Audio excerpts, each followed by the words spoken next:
आप बैठे बैठे दांत निकाले, कम से कम ये सोचने की बात क्या ये सवाल है। दांत भाषण कर रहे हो, उसकी परंपरा भाषण देते रहते हैं। ये इतना सीरियस मामला है। सवाल क्या है ये नहीं बता रहे। सीरियस मामला है। नहीं, ये इस मामले के ऊपर के तौर पर आप नहीं बोल सकते। ये जो इन्होंने वर्ड बोले हैं इनको डिलीट कर दिया जाए। आप क्या आंसर थे? जवाब सुनिए। एक मिनट बैठिए। मैं हर चीज के अंदर हर चीज को अभय जी प्रश्न पूछिए। क्या है? आप दो प्रश्न पूछ सकते हैं। मैं प्रश्न ही पूछ रहा हूँ। हाँ, दो प्रश्न पूछते जब मैंने मंत्री की तरफ देखा तो कोई डिबेट नहीं, कोई भी किसी प्रकार की डिबेट नहीं। दो प्रश्न पूछिए, कोई भी सीधे सीधे। प्रश्न तो एक ही पूछ रहा हूँ, उसके भाग है क्या गए जो भी है। हाँ, दो प्रश्न पूछ सकता हूँ, नहीं पूछ सकता हूँ। दो प्रश्न पूछ सकते हैं। क्या और क्या? सुनो एक मिनट। हाँ जी। जब क्वेश्चन लगाया जाता है तो एक क्वेश्चन लगाया जाता है, उसके भाग होते हैं ABCDEF, जितने मर्जी उस पर पूछे जा सकते हैं। ABCD ये मेरे ABCD है, इसमें ये पूछ सकता हूँ, नहीं पूछ सकता? नहीं, दो से ज्यादा नहीं। कमाल ही होगी भाई, दो से ज्यादा नहीं। क्या क्या सुनना पड़ेगा यहाँ? कादिया साहब अरे विधानसभा में जो क्वेश्चन लगता है उसके भाग होते हैं नहीं होते हैं? क्या कमाल करते हो? भाग कै भी होता है, खे भी होता है, गै भी होता है, होगा। और उसका जवाब आता है बकायदा। दो प्रश्न से ज्यादा आप पूछ नहीं सकते। दो प्रश्न पूछ लीजिए। आपने एक प्रश्न पूछा है कि कब तक पैसा मिलेगा, दूसरा प्रश्न पूछ लीजिए। क्या कितने पूछ लो?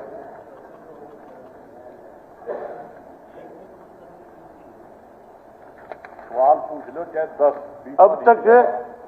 अब तक कितना पैसा जो है, मंत्री ये बताए कि कितना पैसा कितने किसानों के खातों में अब तक जमा कराए, और बाकी बची हुई राशि कब तक जमा कराएंगे, और क्या वो पैसा ब्याज के समेत देंगे या नहीं देंगे?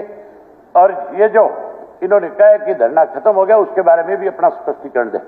फसल बीमा योजना आई है, इससे किसानों को बहुत फायदा हुआ है, और शुरू से ही कुछ लोग गुमराह करने की कोशिश करते हैं। ये कहते हैं कि ये किसान विरोधी है और तरह तरह के भ्रम फैलाने की कोशिश करते हैं। लेकिन मेरे पास डाटा है, पूरी जब से योजना आई है आज तक किसानों से 1943 करोड़ रुपए हमने प्रीमियम के तौर पर लिए हैं। किसानों को हमने 8338 करोड़ रुपए दिए हैं। ये डाटा है, और इससे किसानों को लाभ मिला है लगभग 4-5 गुना पैसा किसानों को मिला है। इसलिए ये किसान इस योजना का फायदा उठा रहे हैं। लेकिन कुछ भाई, जैसे कि हमारे पहले थी मोहतरमा, वो कह रही थी कि ये तो स्वैच्छिक नहीं है, कंपलसरी है, किसानों को लूट रहे हैं, ये अनकॉन्स्टिट्यूशनल नहीं है, असंवैधानिक नहीं है, भाषा का है। मैं किसी का नाम नहीं ले। उन्होंने कहा सदन 364 करोड़ रुपए किसानों से लिया है। प्लीज, किसानों को हम 1600-1500 करोड़ रुपए दे चुके हैं।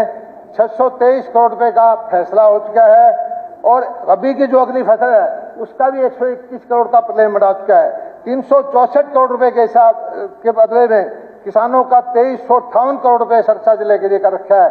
फिर भी ये कहते हैं कि ये किसान हित योजना नहीं है, क्योंकि कुछ लोग हैं जिन्होंने किसानों के ऊपर गोली चलाई, धरने प्रदर्शन करते थे, किसानों को जान माल ली, वो आज कुर्सी को रास्ता किसानों के माध्यम से दिखना चाहते हैं।